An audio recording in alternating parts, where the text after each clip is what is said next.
Shalom, shalom, bien-aimés. Donc, nous continuons avec notre série d'enseignements et aujourd'hui, nous allons parler de comment se passera l'enlèvement. Eh bien, beaucoup de gens ne veulent pas croire à ça, que Jésus-Christ revient bientôt, et très bientôt. Et les signes deviennent de plus en plus clairs que la fin des temps est arrivée et que les trompettes sont déjà en train de sonner, mais que le peuple de Dieu est en train de chercher à ne pas voir ce moment-là.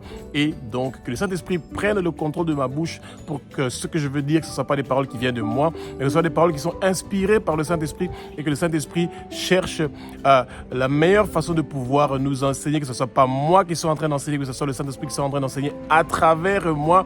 Et nous demandons que le vent impétueux du Saint-Esprit puisse remplir le lieu où vous êtes de façon que vous puissiez être pleinement dans la présence du Saint-Esprit et que vous ne soyez pas distraits et que tout esprit impur ou malsain qui veut vous empêcher de recevoir la vérité, de la connaître, nous lions ces esprits-là et ils ne peuvent rien contre vous. Et toute personne qui cherche votre mort avant votre temps, eh bien, vous n'allez pas avoir de mort prématurée au nom puissant de Jésus-Christ de Nazareth. Vous n'allez pas mourir, vous allez vivre et déclarer les œuvres de l'Éternel des armées. Vos années sur terre sont multipliées. Aucun accident ne va vous arriver. Aucune maladie ou infirmité qui a été préparé contre vous ne va réussir et prospérer. Tout blocage et obstacle qu'on a mis dans vos finances ne vont pas réussir et prospérer. Toutes les portes qui s'étaient fermées sont en train de s'ouvrir et que votre étoile commence à briller maintenant. Et recevez la vérité, recevez la paix et le repos et vivez une vie de sanctification et grandissez spirituellement et préparons-nous au retour de Jésus-Christ de Nazareth qui est très bientôt parce que l'enlèvement est très bientôt. Bien-aimé, la parole nous dit que Jésus-Christ va revenir bientôt pour prendre l'Église corps du Christ. Et l'enlèvement est pour bientôt, bien-aimé. Et cet avènement-là, nous sommes en train déjà de voir les signes. Et les gens qui veulent savoir ça sera quel jour, ça sera quelle date, eh bien, seul le Père connaît le jour et l'heure, bien-aimé, que son Fils Jésus de Nazareth va venir sur terre pour récupérer son Église corps du Christ. Et quand les gens pensent que le Satan a gagné beaucoup d'âmes pour lui qui va envoyer en enfer, eh ben, vous serez très étonnés de voir qu'il y aura beaucoup de gens que le Jésus-Christ a prévu de prendre avec lui pour que nous puissions être tous les jours ensemble avec lui dans sa présence. Et bien aimé, et c'est très important que le peuple de Dieu puisse ne pas continuer à chercher les choses qui sont ici sur terre, le pouvoir, la richesse, les biens matériels, etc. Oui, mais c'est des choses qui vont rester ici sur terre et qui vont plus exister. Nous devons chercher les choses du ciel. Et c'est pour ça que c'est important que le peuple de Dieu se prépare pour l'enlèvement, que le peuple de Dieu se prépare pour le retour de Jésus-Christ. Et c'est dommage que dans nos églises, ce message-là ne revient pas régulièrement. On parle plus des messages sur les problèmes que les gens sont en train de vivre, les difficultés financières et toutes sortes de problèmes qu'ils sont en train de traverser. Ceux qui veulent avoir des enfants, ceux qui veulent avoir de l'argent, ceux qui veulent ceci, etc. Et on ne parle plus du retour de Jésus-Christ de Nazareth. Et oui, il revient très bientôt. Et il va venir comme un voleur. Personne ne connaît l'heure et le moment, mais nous devons toujours nous préparer. C'est pour ça que nous ne devons pas attendre le dimanche pour commencer à nous repentir parce que nous allons partir à la messe ou nous allons partir à l'église du tout. Eh bien, nous devons toujours nous repentir et demander le pardon quand nous savons que nous avons commis des péchés pour que nous soyons prêts à n'importe quel moment. L'enlèvement peut avoir lieu, bien-aimé. Et Jésus-Christ de Nazareth veut que nous travaillions pour lui, que nous préparons le chemin. Le chemin pour qu'il puisse gagner beaucoup d'âmes pour le royaume de Jésus de Nazareth. Jésus est le seul chemin qui mène vers le Père bien-aimé. Et c'est très important que le peuple de Dieu puisse savoir ces choses-là, que bientôt Jésus est en train de revenir. Et il viendra comme un voleur. Ça veut dire que nous n'allons pas savoir à quel moment il va venir. Alors la parole de Dieu nous dit dans Matthieu 24, 24 qu'il s'élèvera des faux Christ et des faux prophètes avec des grands prodiges et des grands miracles. Et comme le peuple de Dieu de nos jours, ils partent dans les églises, dans les assemblées pour aller chercher des prodiges, des miracles, des solutions qui pensent que Dieu ne peut pas leur donner à cause de leurs prières et qui pensent que c'est les hommes de Dieu qui peuvent amener des solutions et leur donner ce que leur cœur veut au moment où leur cœur veut. Eh bien, bien aimé, quand vous voyez des faux miracles qui se font dans les églises, des faux prophéties qui se disent dans les églises, les faux paroles de connaissance qui se font dans les églises, eh bien, tous ces signes-là sont en train de montrer que Jésus-Christ est à la porte et qu'il est en train de se préparer à venir pour récupérer son église, une église qui est unie, une église unifiée. Et c'est pour ça que quand vous voyez que les hommes de Dieu sont en train de faire des compétitions entre eux, qui a la plus belle église, qui a le plus de nombre dans les églises, et ben toutes ces choses-là ne comptent pas pour le Christ. Ce qui compte pour le Christ, c'est le cœur des gens qui vont venir prendre. Et il veut avoir une église qui est unie, une église qui n'est pas dans la division. Et aujourd'hui, c'est triste de voir que l'enlèvement est en train de devenir de plus en plus proche et les églises, au lieu de plus parler de l'unité, de l'amour, que l'unité qu'il y a entre Abba, notre Père qui est aussi notre Dieu, notre Roi, avec Jésus-Christ de Nazareth et le Saint-Esprit, au lieu que nous demandons que cette unité-là descende sur nous, eh bien, le peuple de Dieu se focalise sur les miracles, sur les prodiges, et ils font la publicité de ces choses-là au lieu d'enseigner le peuple, que le peuple soit enseigné. Et quand vous regardez le nombre de chrétiens qui ne veulent plus lire la Bible, qui ne veulent plus prendre le temps de prier, c'est triste. Pourtant, les temps sont en train de venir. Nous devons avoir la concentration, la paix et la tranquillité de pouvoir étudier la parole nuit et jour pour que nous puissions avoir cette couronne-là qui est promise que nous allons avoir et que nos noms soient inscrits dans le livre de vie de l'agneau. La séduction est devenue très grande dans nos églises et parmi les chrétiens. Eh ben, c'est vraiment dommage de voir que ça devient de plus en plus difficile de pouvoir distinguer qui sont les vrais serviteurs de Dieu et qui sont les faux serviteurs de Dieu. Et chaque fois, ils ont des termes qu'ils sont en train d'utiliser, ils ont des choses qu'ils utilisent.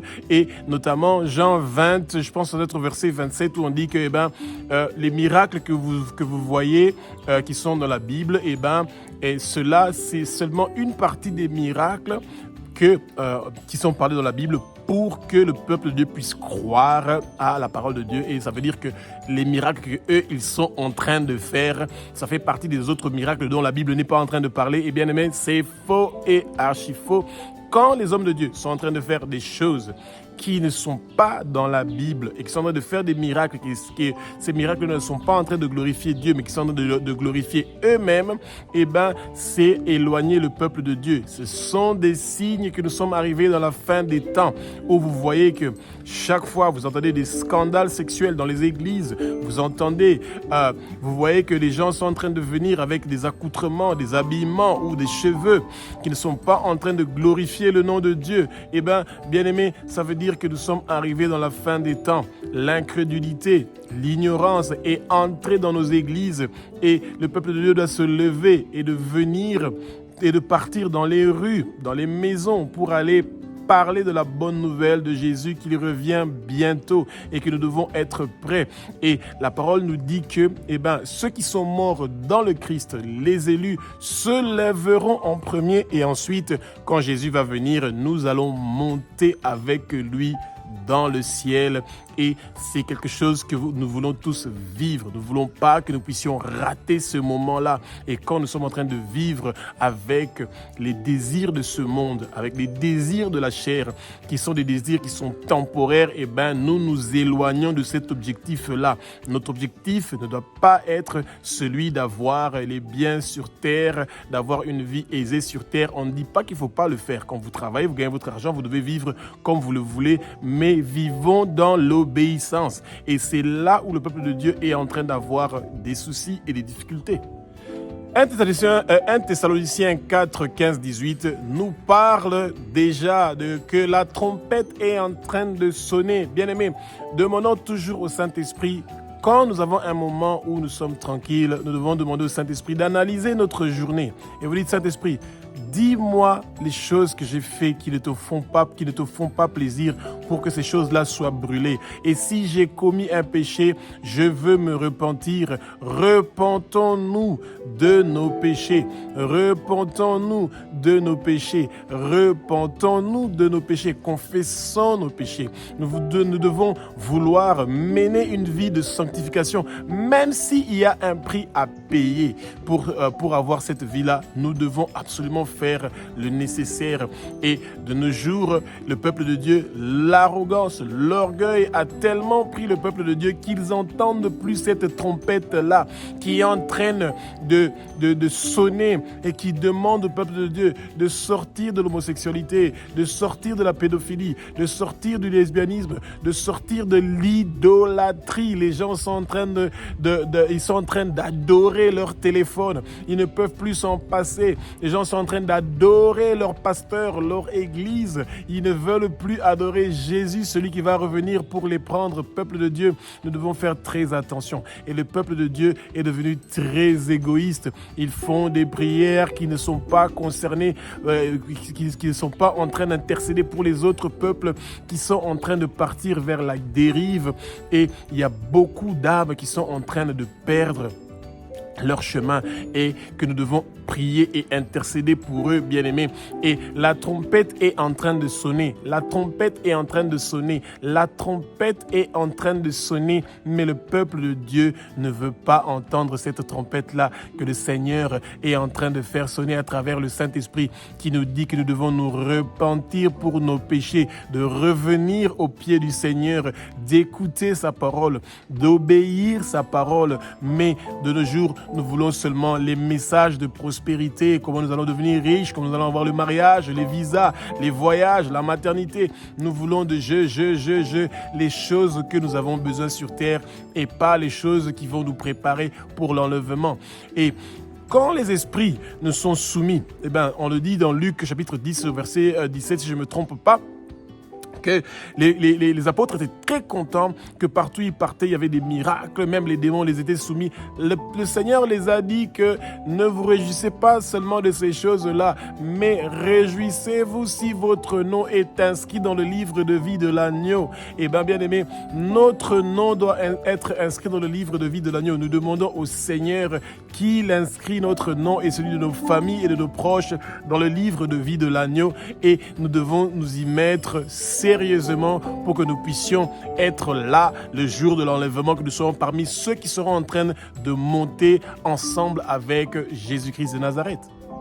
Le Satan sait qu'il n'a plus beaucoup de temps parce qu'il sera lié et jugé, et il sera